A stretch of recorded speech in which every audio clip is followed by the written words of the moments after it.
folks, we'll call this general government meeting to order.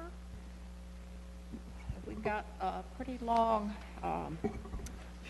list of things today, so we're going to rush through it as much as possible. We'll take the consent agenda first. First of all, do any of the council members have something they want to pull? C2G, please. C2G. C3M, please. C3M. And I gather, I will call out the other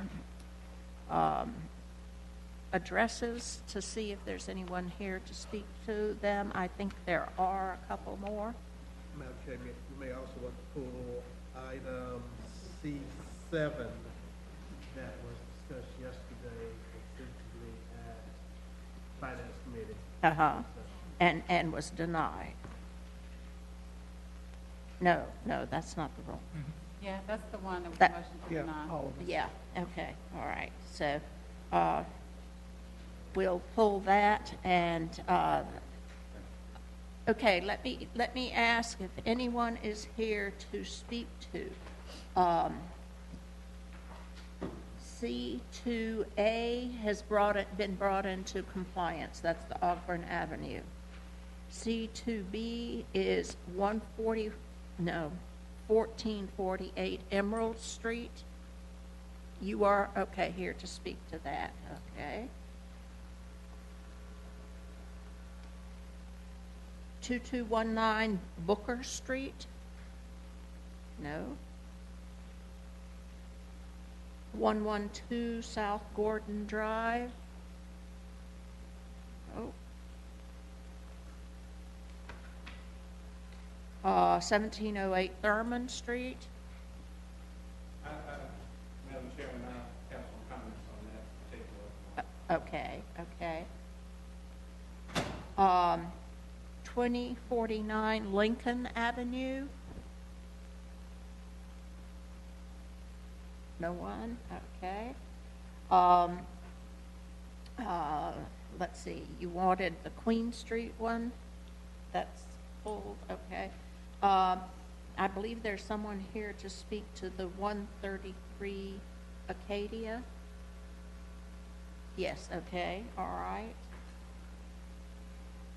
And then we move on to C3, 746 Glencoe. 2554 Manchester. That particular property was purchased by Habitat for Humanity on May the 6th, and so they'll be either demolishing or repairing it. Okay, all right, but we'll take that through the process. 1410 East 4th Street. Okay. 1237 Dunley. That property has also been acquired, and the owner is in the process of repairing. It should be done within the next 2 weeks.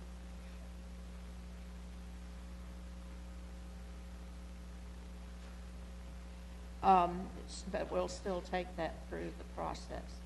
Okay, and then 214 24th Street. Nope. I believe there's someone here for the 534 North Graham Avenue. Mr. Honeycutt was here, but he left. Wanted to just make sure you all knew that he has intentions of repairing the property. It should be done within the 90-day wait period after the ordinance is adopted. Okay, but we'll still do that. Okay, 5069 Chatillon. Nope. 836 Rich Avenue.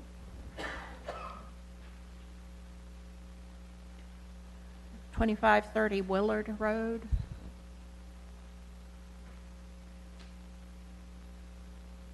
1524 East 14th Street. 860 Rich Avenue.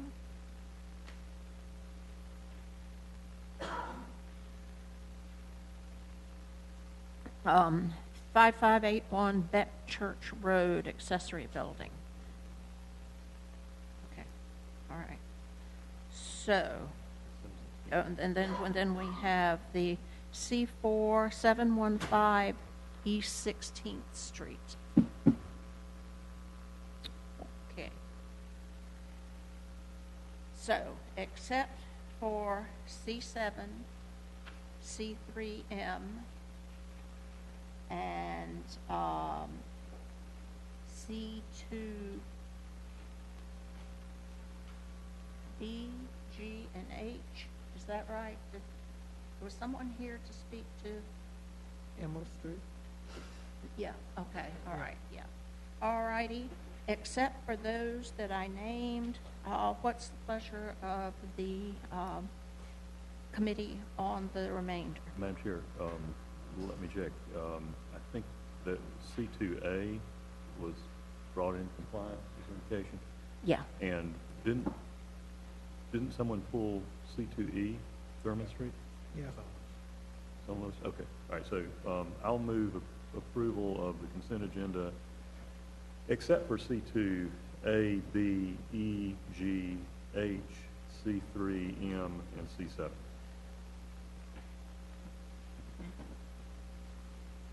Second. Wait a second. C3B, was that part of your list? Yes. Okay, all right, okay. Oh, I'm sorry, C3B, Manchester? No, that's not, that's going to be brought into compliance. Yeah, Yeah, But it's still on the list. yeah, right. So we leave it on. Leave it on the yeah, list. okay. All right, so we have a motion and second, all in favor? Aye. Okay, thank you.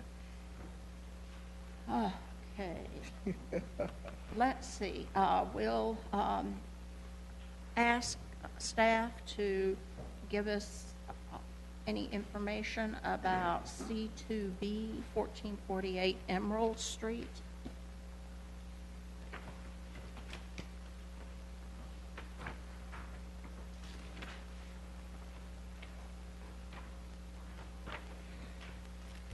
This property was initially inspected in December of 2013. Unfit items were found. We had a hearing, issued a repair order, and the property subsequently sat vacant and unrepaired for more than 16 months from the, 6 months from the expiration of the order. It became eligible for demolition consideration based on that fact, June 15 of 2015. The fair market value of the structure is $18,735, and the estimated cost of repair is $9,023. Based on such, we are recommending demolition. Thank you. And I believe we have Paul and Clara Cloud, is that correct, here to speak? I'm not Clara Cloud, I'm Lynn Holton. Mr. Cloud's attorney.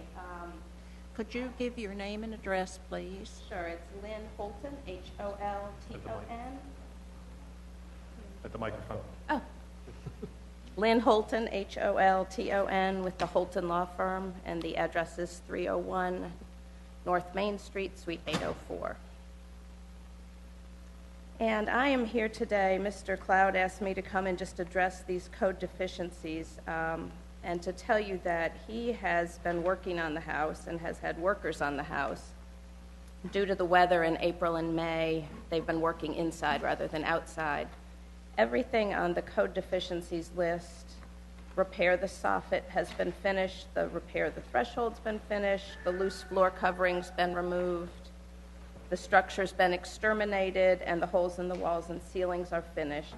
The soffit was just replaced, so the painting is going to commence immediately. And as soon as the interior work is finished, they'll put down the new flooring. Obviously, that has to go in last. He's paid the taxes, he keeps the lawn mowed, and I, honestly really think it's a shame that a house would be demolished when it's almost finished. As it's, I'm sorry, I interrupted you. Did No, you go have ahead. more to say? No, go ahead. As I say, this was is a 3-year process. And if the repairs are being made, that's wonderful, because it does seem like a solid house. So, but the committee can find a demolition order that the repairs have to be finished within 90 days. So he has 3 months for that. Anything else? Yes. Do you expect that he can finish it within 90 days? Absolutely. Okay, good. I mean, this is what we like to see is, how it's progressing back towards being. Absolutely. Yeah, Yeah. right. All right, very good. Thank you Okay. for your comments. But I have a question. Yeah, oh, sorry. Yeah. Well, what is the reason why the house was in the condition that it was in? Is there a reason why it fell into the condition that it was in? Can you address that? Sorry, what was the question? You need, Run up to the microphone. I'm Paul. Mr. Cloud, if you will give your name and address for the record, please. Paul Cloud, 3551 Shaw Road, Winston-Salem. What is the reason that the house fell into the condition that it was in terms of the citations and the issues that were found? Bad tenant. A tenant pretty Bad much tenant. destroyed the house. Oh. And I say that this is my neighborhood, so it's It's my neighborhood too. I grew up, I didn't grow up in that house, but I lived in that house at one point in time. and so we get tons of the largest issue that I have and receive in Dreamland Park is about housing conditions and the upkeep of properties in the neighborhood. And so I'm happy that you're working to repair and fix those. And even if you ride down Emerald now to get to your house, you'll pass some issues with some properties. And so if you see that, you can see why it's a concern, but also on the side that glad that the issues are being taken care of and addressed. Yes. Thank you. Very good. Thank you, Mr. Thank you. Cloud. Yes. Madam Chair, I guess I ask for things like this all the time. And, you know, we get the before pictures, but when we resolve the issue or we decide not to go forward with demolition or whatever, it would be great to see pictures of some after work, because again, we're basing it on sight unseen, and we know Stephanie and your team and everybody, Ms. Brown and others, the inspectors are privy to what it looks like, unless some of us drive by it in our communities and know it personally. But eventually, I would like us to start somehow put together, like let's say for the next month, that you send us some kind of photos of those properties, a single one or two. That's all I need, just to be able to see the improvements. Because if a constituent comes to us and say, "Oh yeah, you all did so and so, but you didn't come back out. This never really got done," then we're held to the fire. And I'd like to at least know my own compliance audit type deal. I'd like to see some follow-up if that's possible for the department. Thank you. May I have a motion on this? Move approval of the order, which is noted as repair or demolish. Yeah. So Second. Okay. All in favor? Aye. Aye. Good, thank you. Okay, the next one that we have someone here to speak to is Thurman Street, Triad Residential Solutions. And Mr. Brooks said he had information on that. Yes, good afternoon, Madam Chair, members of the committee. About midday, I had a visit from Mr. George Richardson, the owner of the property at Indiana Avenue that we were discussing, I think, yesterday. And Mr. Richardson made a visit to inform me that he is buying this house on Thurman Street from this particular company, that he's been in contact with them, and that is his intent to repair the property. So he said he went out and boarded the property up, and he's prepared to start making the repairs immediately, and he would like to have the demolition order delayed to give him opportunity to do this. I didn't have time to share with him at the moment, but this particular property is in a turn area. So he would be eligible to apply for a turn loan as an investor, where he could receive financing to repair the property, and as long as he agreed to rent to low and moderate income after a 7-year period, whatever the balance of the loan, 50% of that would be forgiven. So that would be an incentive for him to apply for financing through the TURN program if he chose to do so. But I shared with him that I would make the committee aware of this afternoon. It is, I think, less than 50%. So if you were to approve it, there would be that 90-day period that he would have to do something before demolition would occur.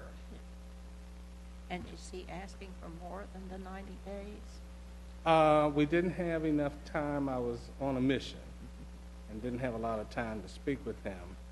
But I would think that if he's serious about doing it, 90 days would be ample time for him to do it, or at a minimum, it would certainly be enough time for him to make application to the TURN program to receive funds. And from what his conversation with us was the other day in terms of cash flow, this would be certainly a way for him to have some funds without having to get those funds from some personal means in order to do that. All right. Dee Dee, this is in your ward? Yes. I would like to see us continue with the order and give him 90 days, but let's go ahead and continue with the order. I know where this house is. I grew up a little bit around the corner in Gillette, and I've watched that house all my life, the tin roof and everything. It used to be, like much of our community, it used to be a beautiful little house with a white house. It's always been white with the tile, with tin roof. I give him 90 days. Again, like Councilmember Montgomery said, again, I don't want people to think, again, that we want to tear down every house in Winston-Salem, but there are some of us that have given others an opportunity more than enough time to repair some of these dwellings if you're so interested in making money off of them, because we all know that's what the first intent is. It's not the second, to provide affordable housing, it's to make money.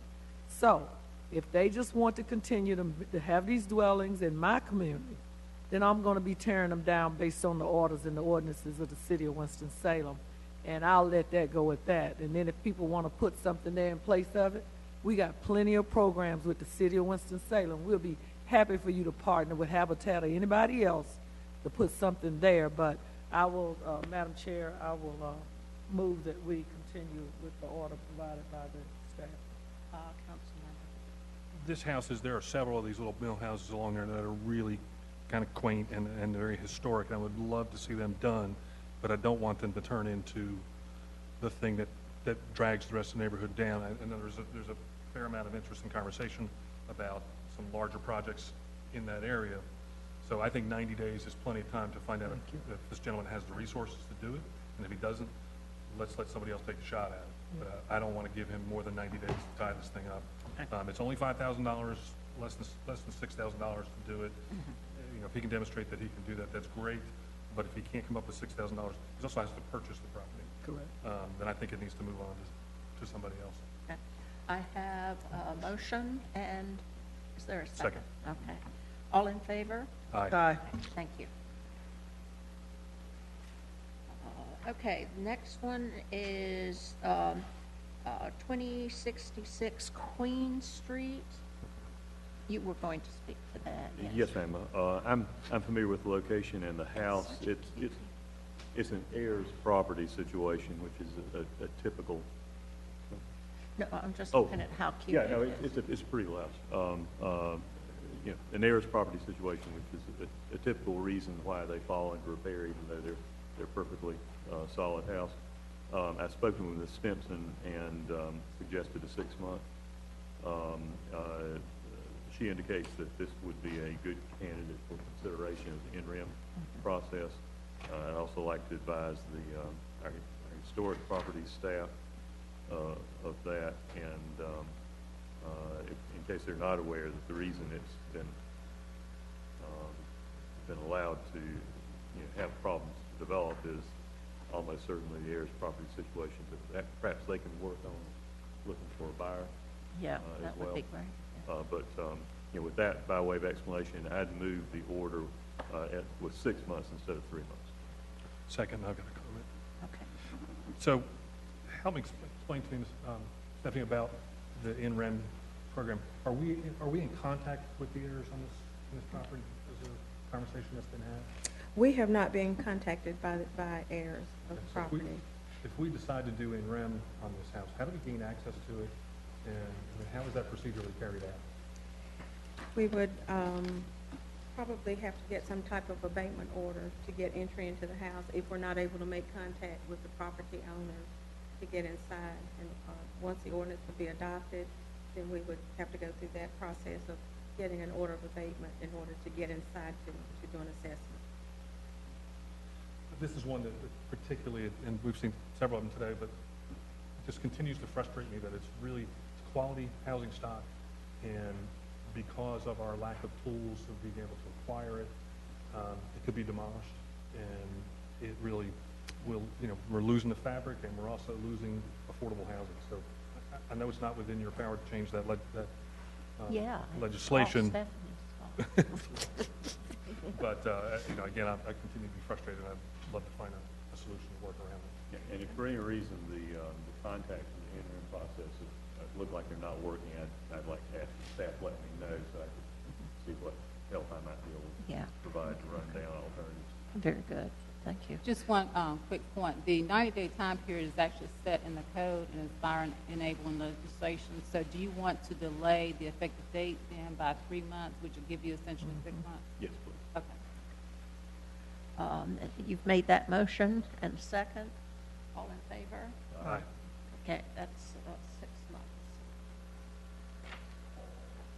Yeah, there's several There's a bunch delightful this month. ones on this exchange. Okay. I would have made an alternative form of motion, but to be eligible for the interim process, it's got to have the order. Yeah. Thank you. 133 West Acadia, that's 2H.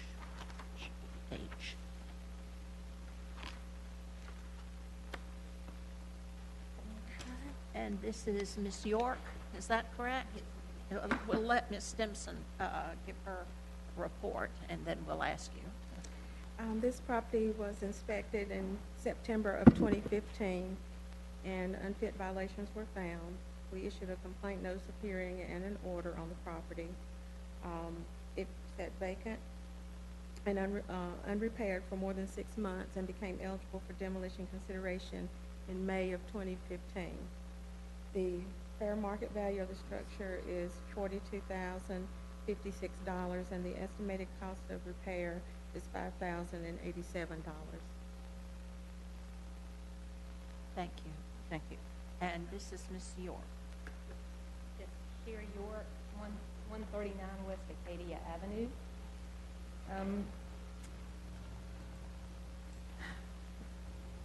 First off, the property has been vacant from my understanding, for 15 years. Nothing's been done to the property since being vacated.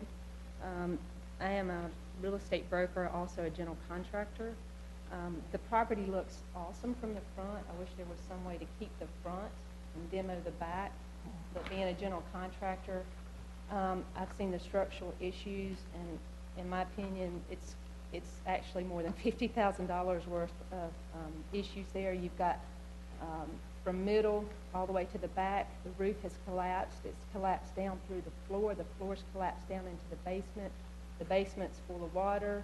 You've got a wall that's on the left, if you're facing the property on the left-hand side, that is within 10 foot of my driveway. I have a fear that's already leaning. I have a fear that that's going to wind up buckling and collapsing. Therefore, it's a safety issue. The neighbors have been complaining about rats, and I'm assuming that because of the rain, the water's going in and washing them out. I've noticed that there's a back door that it's open at times, it's closed at times, which pretty much tells me somebody's going in and out. I've called the cops out there before, smelt foul odor over there. I'm assuming it's dead rats, I don't know, but the cops, it's so bad inside, the cops wouldn't even go in to check it out. They would just go over and say, well, looks like everything's okay.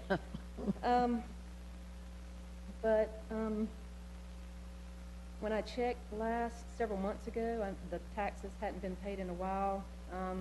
The neighbors are calling periodically about getting the grass mowed because it's not being mowed on a routine basis.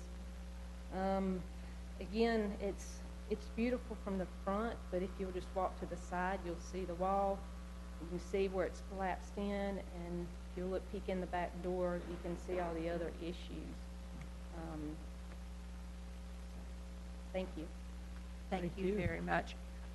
May I ask Stephanie? Ms. James is here, the owner of the property. Oh, also okay. here. Okay, very good. Ms. James?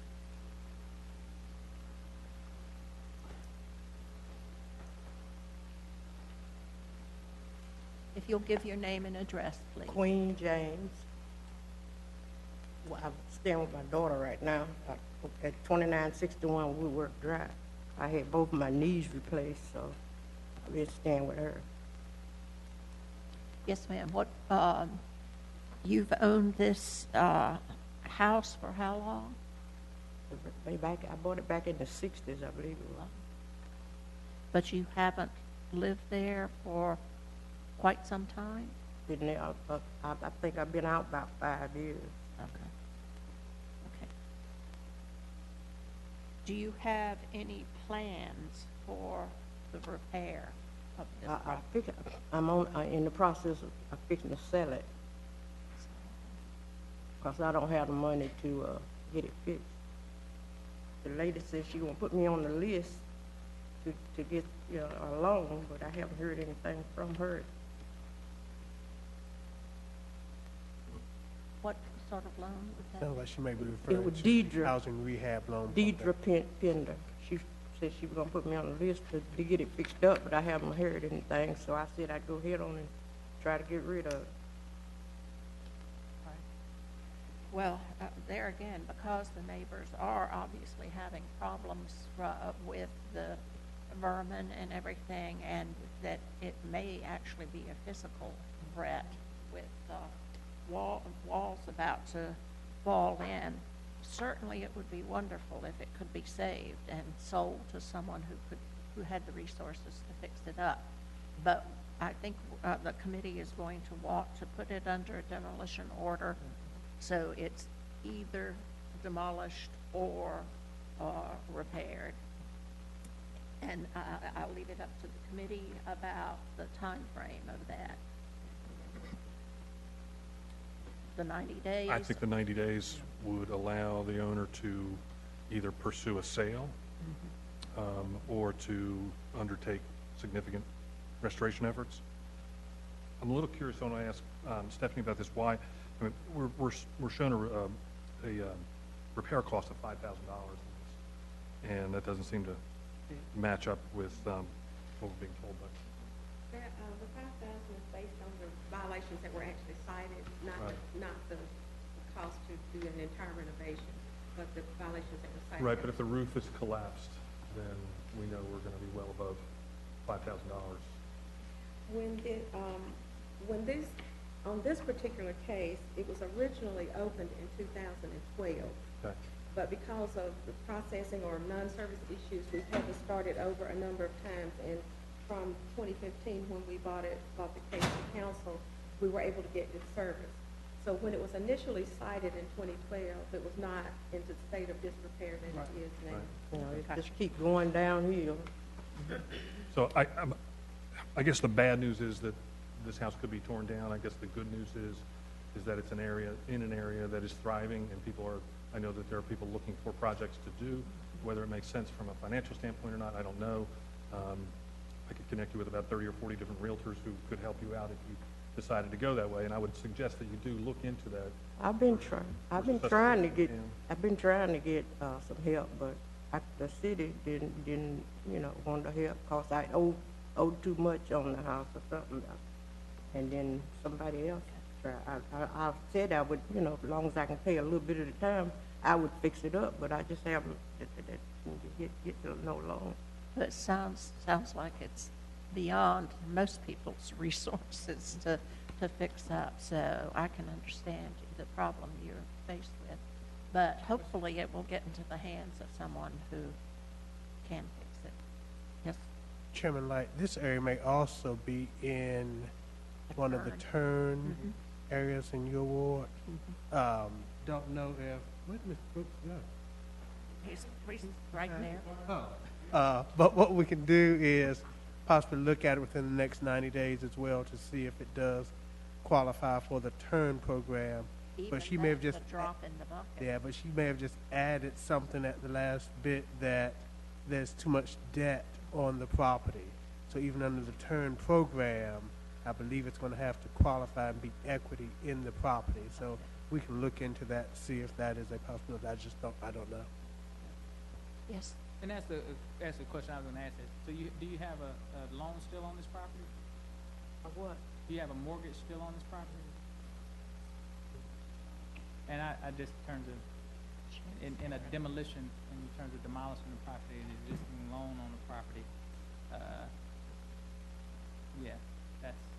Right, so the loan would still be due even though there's no house there. Right, Plus on yeah, top of that, there would be the cost of demolition. Yeah. So I would, if it is feasible to sell it, that seems to be a far better best idea. route Yeah. for you, if it's feasible. Yeah. Okay. What's the pleasure of the committee? Move to keep it as stated in the 90-day category. Okay. Second. All in favor? I have a question. Oh, sorry. How often do we face properties that we're demolishing that still have mortgages on them? I would have to research again. Because I suggest to me that there's a different conundrum that we face in that sense. It doesn't take away the need for rectifying the issue, but any recouping of anything that's done there becomes even more challenging in the fact that there is outstanding debt on the property. And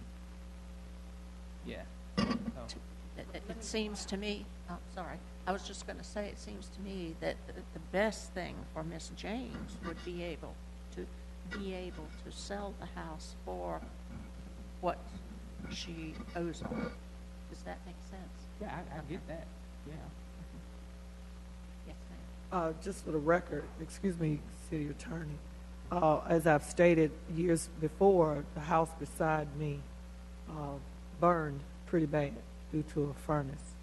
And this was 2000 when I moved in. The house had been sitting there. The fire had happened like 3 years before that. The owner, unfortunately, had said they were going to repair it. They never did. The realtor that sold me my house told me they would. And the house smelled. It wasn't boarded up. It was bad. The debris and stuff from the fire was still there. Apparently, yes, the people still owed money on it, but I, as a citizen, contacted my council member, and that house went down. It'd been there for 3 years before. It took a year for me to follow the process through with some of you on the council. It took 5 years for a house that was burned to be removed. And even though the owners still had, I'm sure, a mortgage, that does not prevent us from having to do that, Councilmember Montgomery. Oh, it wasn't Yeah. the prevention, it's just wondering the additional challenge, but I get it. And I was also going to mention that the lien holders do get notified of the complaint and notice of hearing, so they are made aware of the proceeding. And then once you do actually go through the demolition process, that lien actually has a priority status over the mortgage. It's treated and collected almost like special assessments and taxes. Say that again. It has a priority, that demolition lien that accrues once the house has been torn down and it goes through the assessment and confirmation process.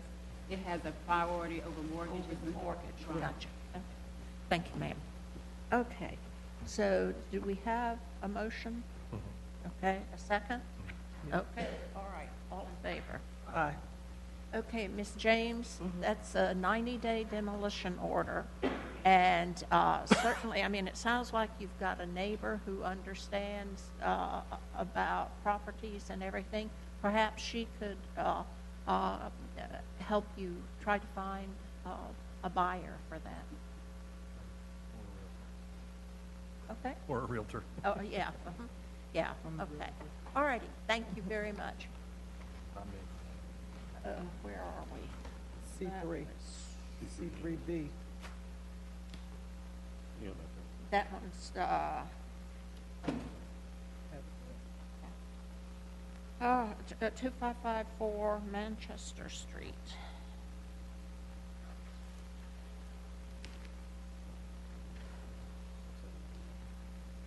Sorry. Madam Chair, I think that one was, It's already been approved? already approved. Yeah, The next yeah. one is Yeah. C3M. That's been sold to Habitat, but gonna they're still- still, okay. All righty, so I think the next one is, the last one is 3M. My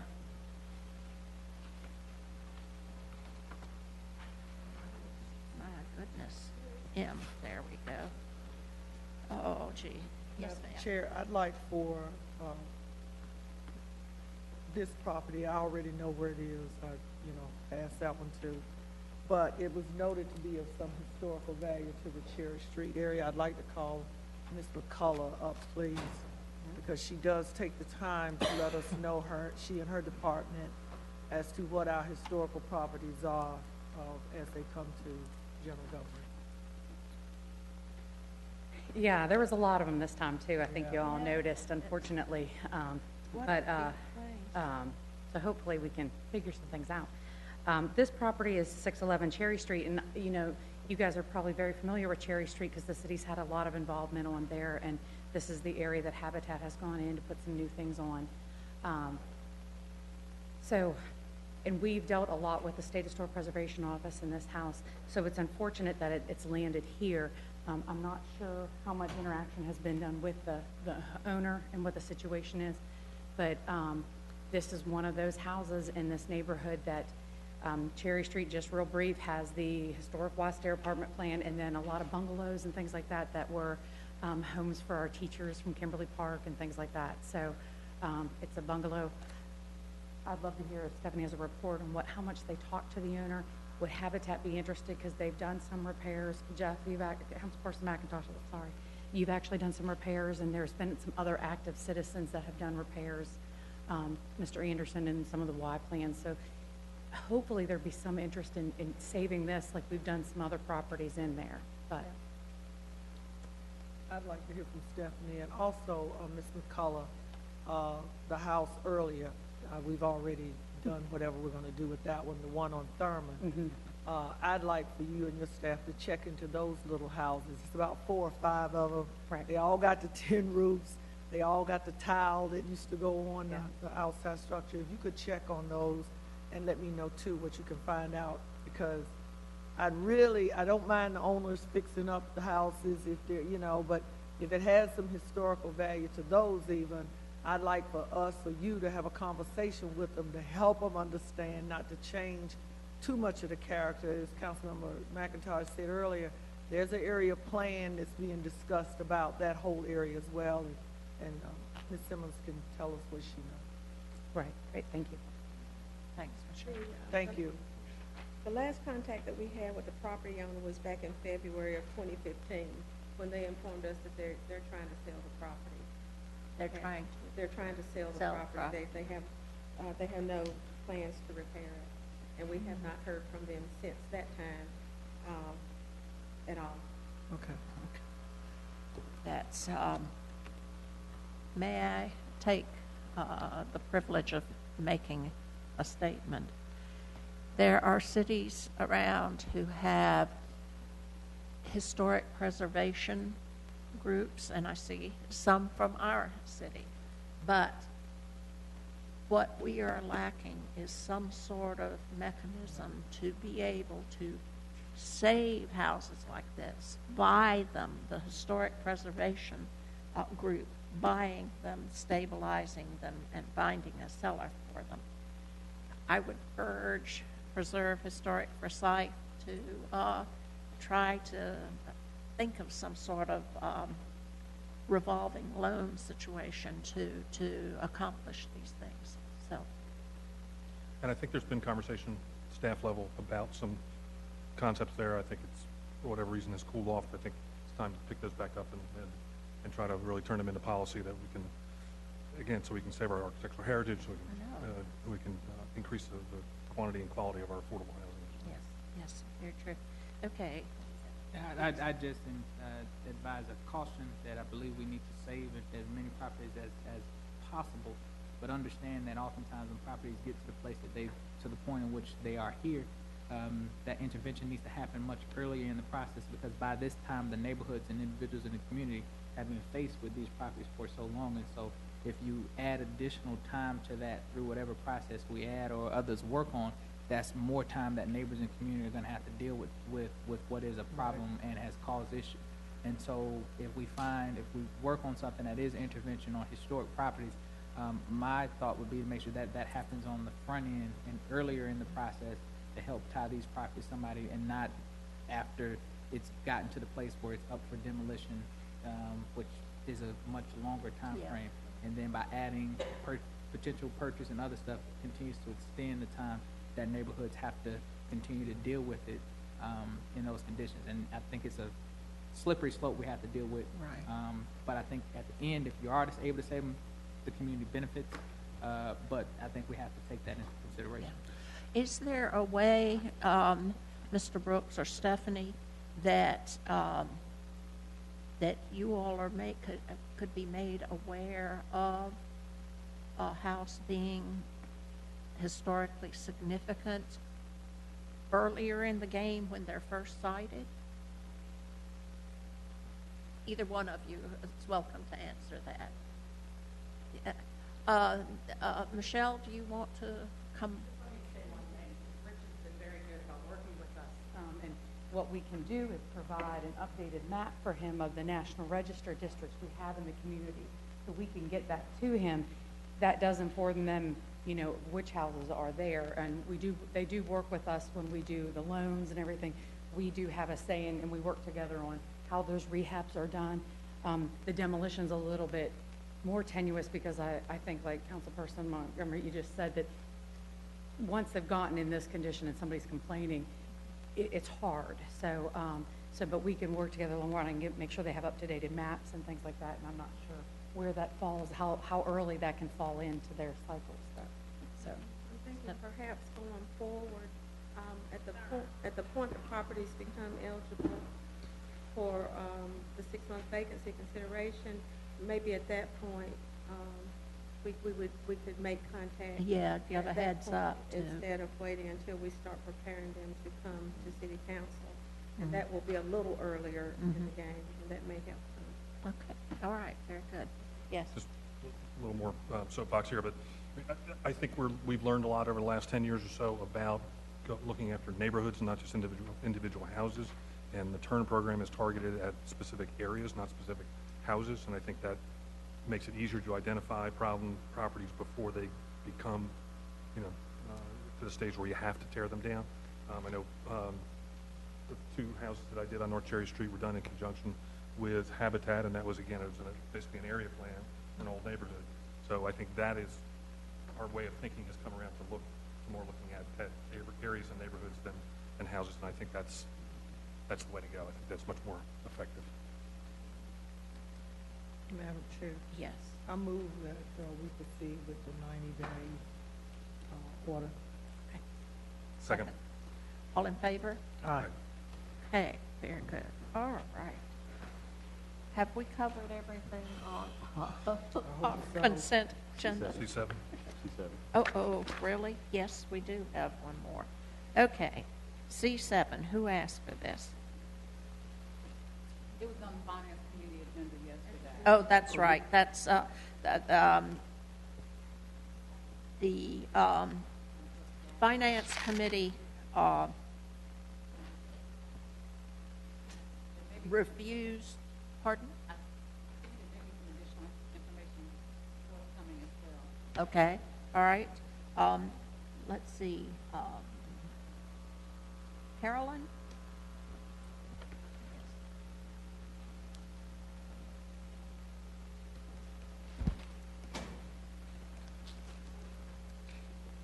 Hi there, Ms. Good Cochran. afternoon. Yesterday, after this item, Name and- I'm sorry, Carolyn Scogan, 110 South Stratford Road, Winston-Salem, and I represent the developer. I spoke with you all last month at the Finance Committee, and then I think we were pulled from this agenda last month because it was, more information was requested at the Finance Committee level. Some questions were raised yesterday at Finance Committee after I had already left, so the one question that I would like to address is where the additional funds came from with respect to the cleanup, and that was from the developer who came forward with the funding. So it was not an additional loan source. The city was made aware of the additional cost overruns early on in the process. So when the city had some additional home funds that needed to be expended by June 30th, somewhere around April, the city spoke with the developer and said if these funds can be committed and you can actually make it happen to have documents in place by June 30th, HUD will not recapture these funds from the city. The funds would then go to the developer as a loan, and the loan will be repaid to the city. My understanding, and obviously I'm not speaking for the city, but the last information I had been provided and what was in the memo that went to the Finance Committee that the Finance Committee members had yesterday was that these funds, if not loaned to the project, will be recaptured on June 30th by HUD because that was the expenditure deadline. So it was really in partnership with the city that the city approached the developer and said, we have this money. There can be additional lower rents with additional home units on the property. The city already had an investment in the form of a loan, not a grant, in the property. And so the city talked with the developer about allowing some additional loan funds to cover some of these cost overruns. So I just want to be clear that it is a loan and that, again, it was in partnership and discussion with the city that we were even here today. I'm not sure that that was clear in listening to the transcript from yesterday's Finance Committee meeting. I'm happy to answer any questions. Are there any questions, Ms. Cochran? Okay. Thank you. Thank you. Thank you. Mr. Brooks, do you have something that you need to add?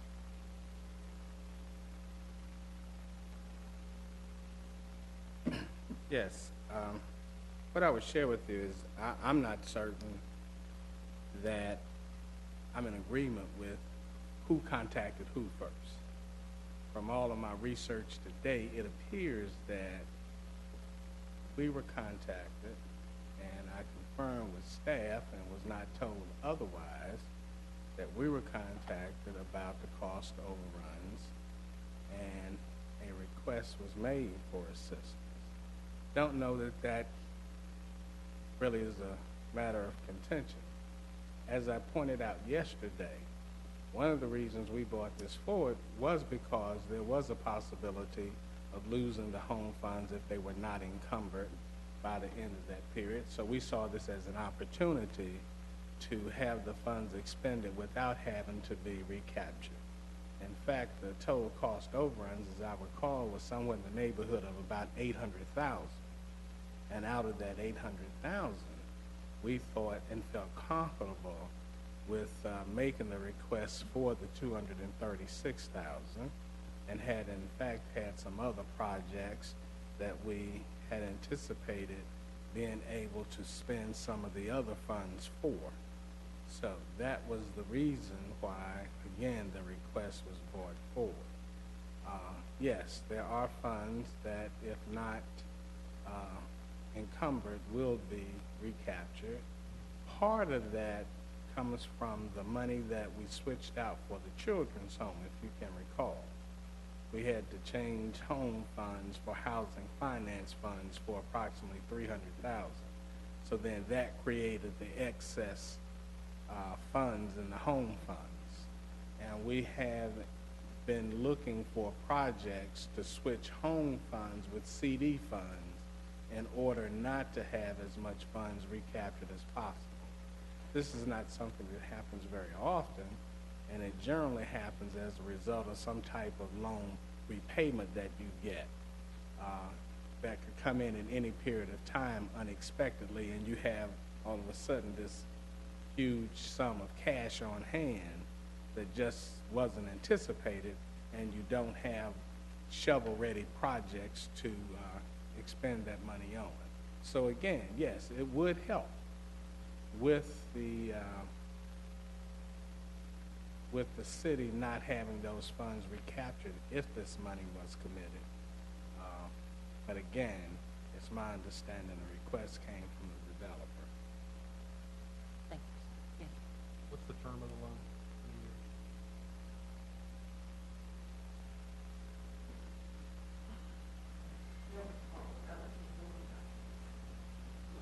Probably not an excessive. The original loan, I think it was probably 20 years. 20 years.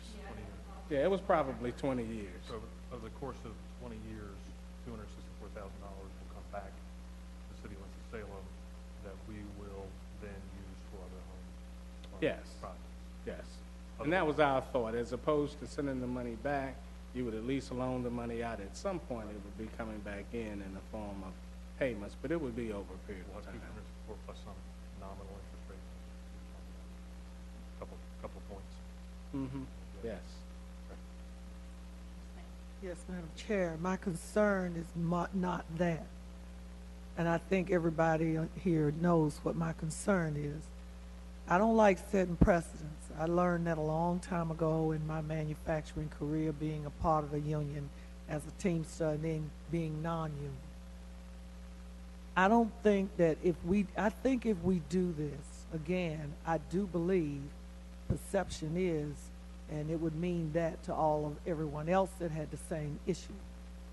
It's the issue, the problem with the finding of the material, the fact that there was process, documentation, whatever put in place to try to recoup that, but then the overruns. Well, let's go talk to the city. They got some money. Everybody knows we have certain monies. But I am not beyond voting again against this just because I can say, well, we got $236,000. You know, we can take that over 20 years. We can put this money back. 20 years, it'll moot point. The point is we need to stick to what we normally do. And we need, again, be consistent with how we do our business. So, again, I will not support this. And I'll be glad to tell the press and everybody else why. And being very transparent, I will say that it's not that unusual to have cost overruns on projects. I think in this particular instance, what may be somewhat unusual is the amount of the cost overruns. And in this particular project, the fact that I think there was some additional funds that was approved for this project after the original commitment for funds was made. So you anticipate having cost overruns, and there's a contingency that's generally placed on all projects to cover cost overruns. Can there be excessive overruns? Excessive for whatever reason, not necessarily because of anything the developer did. It just could be because of circumstances, and we haven't begun to research that in this particular instance. But certainly, as was discussed yesterday, there was an environmental review conducted. There was some other costs in their stormwater overruns. That was in the original plans. So there were cost overruns that were in the original scope of work that I'm sure everybody's best estimate on what it would take to address those concerns were made, and there were just some unusual circumstances that occurred. But in many instances, just as you get the cost overruns, in many instances, developers have to bear the cost of those overruns. Anything, Dan?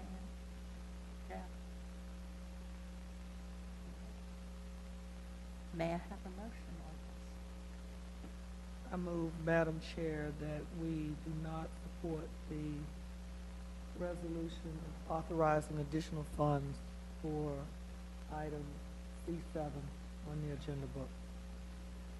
Do I have a second? Then the motion fails for want of a second. May I have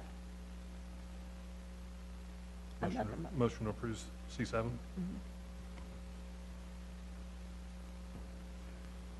Okay, we're stuck, huh? I'll move sending forward without a recommendation. Okay, all right. Comment? Very well, this will be, yes. Well, one, I think the mayor might have to vote on Monday. But I concur with Councilmember Adams on this item, in the fact that where this falls and how this was presented was not presented in a manner in which this was an attempt in partnership in any kind of way. It was just clearly presented in a formal manner of a project had overrun of cost specific to some issues with soil, and thus the developer had costs that overrun it. And again, developers have overrun on costs all the time. I'm challenged in whether or not at this point taxpayers should subsidize that additional cost overrun after it's been covered by the developer in a way that saves that developer additional dollars within the project. And that's the challenge here. If we were in on this in the beginning and we were willing to do some contingency dollars on the front end and do some additional contingency loans on funds on the front end, I'd be more than happy to look at that. But on the backside, after it's been covered, paid for, and then coming back at this point and saying, well, you know, we paid for it, now we'll do additional loan back to pay you back, and then at a rate that you don't get at the banks for it, which would be subsidized, would mean it's subsidized by taxpayer dollars. That's the challenge on the project. And to my understanding, that overrun does not impact the rent rates and rent structure on the units themselves. And so it also would be a different conversation if, in fact, that cost overrun would mean that it would cause the rent rates and rent structure on the units to rise. But based upon this, it does not cause them, because they're required to have the rent structured at a certain rate. And so with those elements that are in place on that, that's something when it comes to money I won't be supporting. So. Attorney Carmen. I looked at, I guess, the April 2016 letter that was sent to the city today, and there was actually a chart that showed sort of by line item the basis for each cost overrun, and there was a large amount associated with stormwater. So would it matter if it were for stormwater as opposed to the dirt, the debris, and everything that was removed? In other words, changing the basis for getting a loan. Would that matter at all? Not for me. Not for me. Well, certainly it's an argument that needs to be made to the full council on Monday. And as I say, we're sending it forward without a recommendation. So the full council will have to make that decision. And maybe the mayor will have to vote. Yeah, the mayor has to vote. All right, do we have to vote to send it forward without a recommendation? I think Yes. it is a second. I made the motion, but Okay, all right, all in favor? Aye. Okay, thank you. Whew. Okay, let's go to the You general only have agenda. 6 months. You all right. You can make it. Yeah. Not either. 4. Okay, very good. Okay, we're going to hear some good things about the Southwest Area Plan. You want to read that? Item G1, resolution adopting the proposed Southwest Winston-Salem Area Plan update. Thank you. Hi. Thank you. I'm here for Paul today, but the presentation will be by Kelly Bennett, who was the lead planner for the Southwest Winston-Salem Area Plan. We had great participation through the process, including participation by Councilmember Bessie. So thank you for being involved with us in that process. This will be a public hearing at your August 1st meeting. So Kelly? Thank you. Good afternoon. This is an update of the Southwest Winston-Salem area plan, which was adopted in 2009. We held 4 meetings at the Miller Park Recreation Center. About 60 to 70 people participated over those meetings. This is the existing land use. The planning area is bounded by Business 40 on the north, Peters Creek Parkway on the east, Silas Creek Parkway on the south and the west. And this is a look at the proposed land use and the proposed land use changes. You'll see there are 5 activity centers, 2 of which straddle other plan areas. And most of the land use changes are adding areas where mixed-use development could be appropriate. And one of these is the West Salem Activity Center. It's south of the ballpark. And this could continue the new development pattern that we're seeing with denser multifamily with a mixture of commercial uses. This is what that area looks like now. And this is a concept drawing of what it could look like with that type of development. Another area for possible mixed use is the Thruway Activity Center.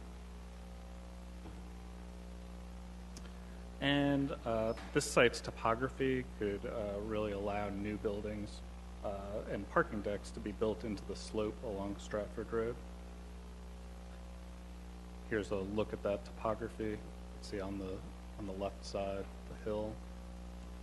And this is a concept drawing of what that could look like from Stratford Road. The Wake Forest Baptist Medical Center Activity Center. One of the changes there, Wake Forest Baptist plans to build their Cloverdale campus outpatient surgery center, and that would be in this area along Cloverdale,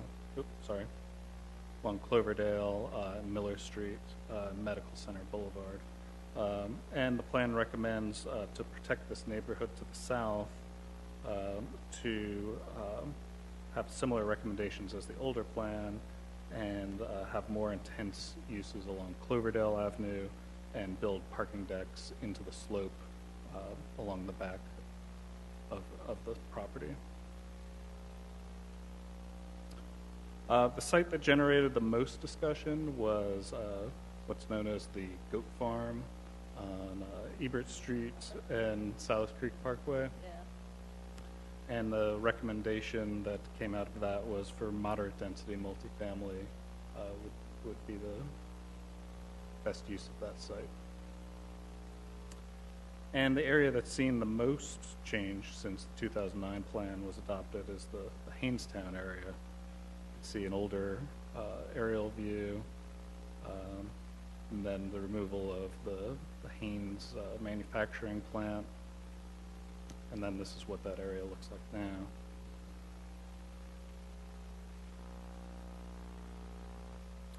now. And the recommendations for that are a mix of office and multifamily, if developers could assemble lots before seeking rezoning. And then also having multifamily property, multifamily development along the Hanestown Park area. In the proposed transportation improvements, we have the Peters Creek Corridor Study, which was completed around the time that the South Central Area Plan was being developed. And that was in partnership with the Peters Creek Community Partnership. That calls for a road diet for Peters Creek Parkway and a multi-use path along that road. And this would be approached after the Business 40 improvements are finished, just to keep that road capacity open. And in community facilities, recommendations are to have a Salem Creek Greenway extension, design and construction for that extension, which goes from the Marketplace Mall over here to the Forsyth Tech Campus. Design and construction is expected to begin within the next 5 years for that greenway. And then the Business 40 side path is a project that's planned as part of the Business 40 improvements. I'm happy to answer any questions.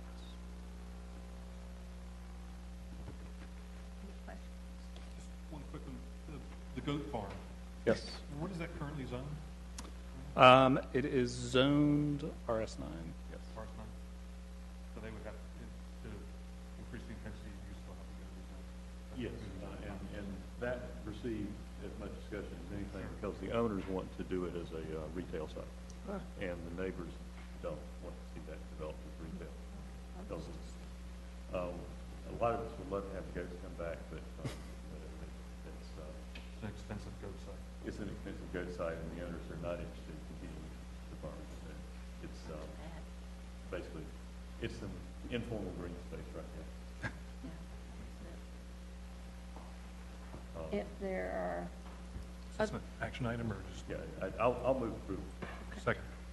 all in favor? Aye. Very good. Thank you, Kelly. Thank you very much.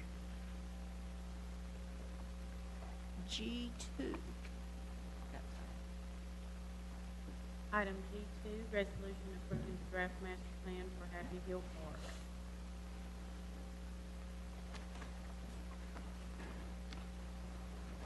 Park. Good evening, Madam Chair, members of the committee.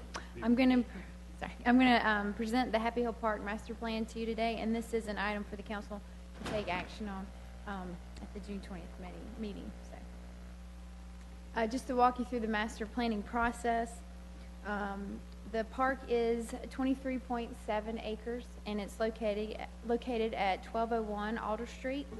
Councilmember Montgomery and Recreation and Park staff had 2 public meetings on August 19th and December the 8th, and we had really good attendance. We had about 50 to 60 people at both of those meetings. So we were able to get good input from stakeholders and special interest groups in the community on what they wanted to see in that park and see how it was developed. So from that input, our consultant was able to put together a master plan, which I'll show you shortly, that we are ready to move forward with. The plan was approved by the Recreation and Parks Commission at their last meeting in June. The estimated cost to fully develop the park is right at $10 million, a little less. And for phase 1, the voters have approved bond funding of $4 million. So what we hope to get constructed in phase 1 is 2 soccer fields, an 8-lane running track, an aquatic center, restrooms, playground, outdoor combination basketball, soccer courts, pavilion, shelter area, and parking. So this will be tight. It's very aggressive to complete in phase 1, but we are hopeful that we'll be able to complete most of it. So on this plan, I'll try to walk you through, and it's a little harder to see than what I thought it would be, but I'm just trying to, let's see if I can have my cursor here. If you can see, and you have a copy in your books, correct? That's probably easier to see. But just to get your bearing here, up here is Salem Avenue coming down to the roundabout at Main Street, and then right here where this black is Walltown Street, then it goes to Alder Street, and then Liberia. So that's kind of where we're at. That's where the park's located.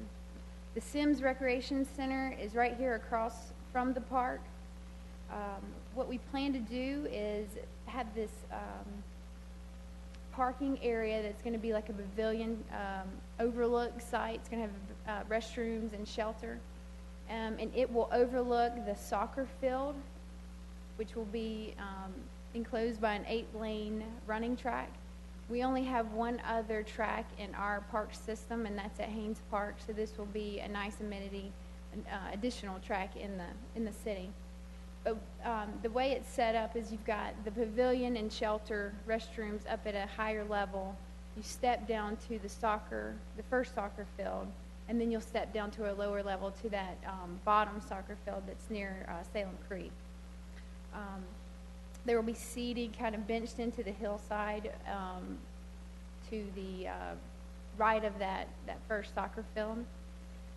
Over here, just north of that, is an aquatic center, which will have the playground area and the restroom facilities. It will encompass a splash park area. It'll probably be it will be the largest spray park that we have in the city.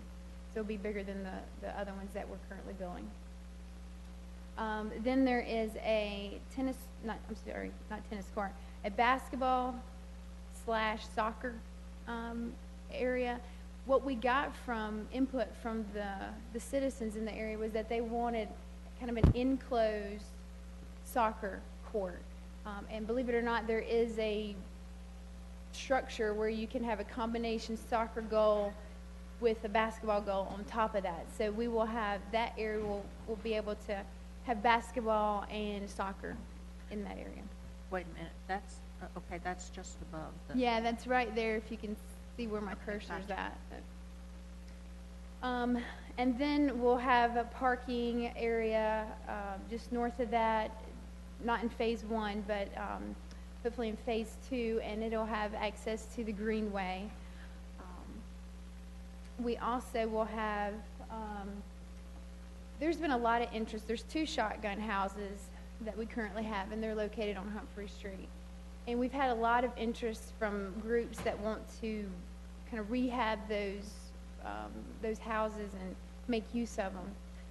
If eventually there's a group that is successful with that endeavor, then we have shown a spot on the plan for those houses to go, and that is, it's hard to see, but it's up here north, right at Liberia Street in this area. And so we're showing that space on the master plan.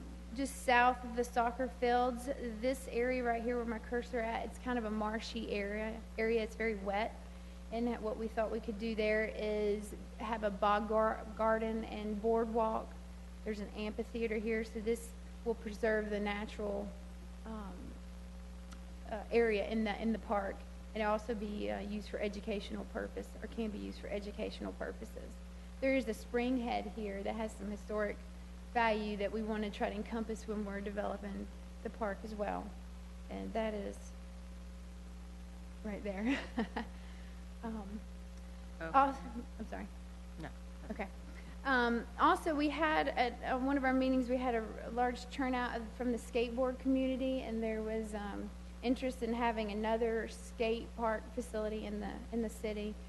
So we're showing here in a future phase an in-ground skate area with the concrete bowls, and then parking, obviously, also to the left. It's right. Yeah. Yeah. So, also throughout the park, there's better connectivity with walking paths and sidewalks, and then obviously sprucing up the landscaping to make the park look nice. And I'm really excited about it. I don't know if any of you've been to the park recently, but the views of downtown from this park are incredible. So it'll be a really, really nice place when we get it finished. So that's great. Are there any questions? Yeah, I just had a couple of questions. I hadn't seen this particular plan before. The relocated greenway, on this design, to the extent that it's not just a concept design, is this basically a concept design? Yes, yes, okay. It is. My suggestion would be that you need to leave the greenway itself with fewer sharp turns to it. Because it's an extremely popular cycling facility, and they like to be able to get keep a good headway. Yeah. Okay.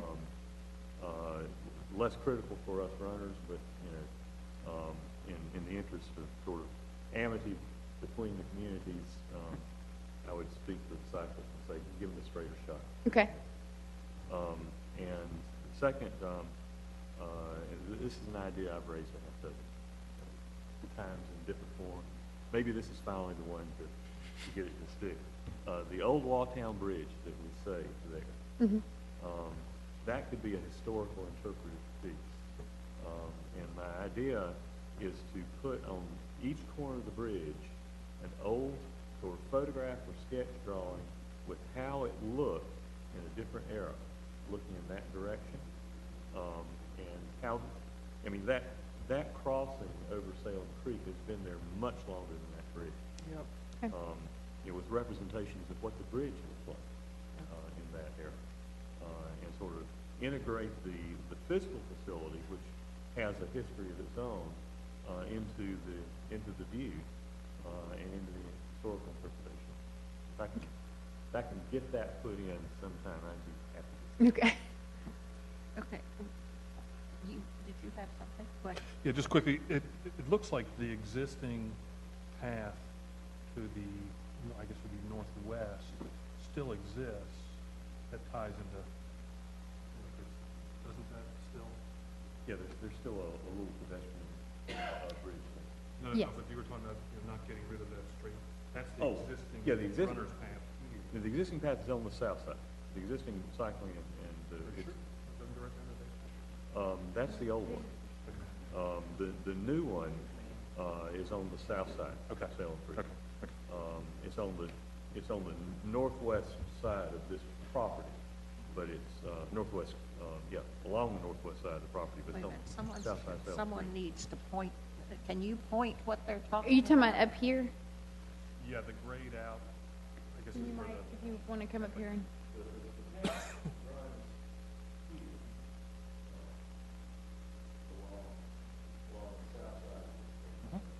Inside.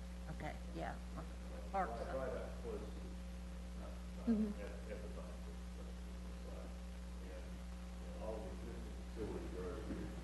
Look across the field, across the bog area. And the concept is to convert this into a real active center with a lot of big facilities. You get a lot of use for that new track and sidewalks. Yeah. Too, I'm sure it's smart. But here's the old Walltown Bridge that I was talking about. And this is actually couple of comments. Derwin. We're open to Sharon. all ideas in these I got a board. couple of comments. Okay. Councilmember, let me just point out, as you mentioned with the current greenway that runs through Happy Hill Park, one of the things that Scott Miller had come back and suggested to us was to slide that greenway a little bit closer to the creek in order to be able to get that second soccer field in. So you still have that almost a straight shot, but the greenway would slide a little bit closer to the creek. One of the plans we have is to also thin out the creek some to make it more inviting so people can see down into the creek and to thin that area out a little bit. So the greenway will stay there, but it will just be positioned a little bit closer to the creek to allow potentially the second soccer field to go in. That makes perfect sense. I just didn't see that on the map It's too much green. yeah. And a lot of that green doesn't exist. It's showing mature tree symbols where they're I'm assuming that these dark blue lines are our friends, the FEMA floodplain. That is. So working with some of the same limitations we are in Ames Park. That I is think the thing that I'm most excited about this plan is that it's going to take some pressure off of Ames Park. Having a really high-quality track versus the one that's kind of beat up and dog-eared, even though we're going to resurface, or the school system's going to resurface it. Having expanded activity, the basketball courts and the soccer fields, I think will take some pressure off of what is our most used and overused park, which is Ames Park. So I'm very excited about this. That'll ease, I think, a lot of pressure there. Yes. Good job, absolutely. Scott. Yes. Thank you. Any other comments, questions? Do you need approval? Yes. Okay. Motion, please. So moved. Second. All in favor? Aye. Okay. Thank you. Very much. Good work. Beautiful work. Oh, okay. All right. My only concern again is that we have now put in two major parks. East, south, whatever, downtown. Okay. But we All don't right. have anything on the. If north, there, which- this part. if there's nothing else, we're adjourned.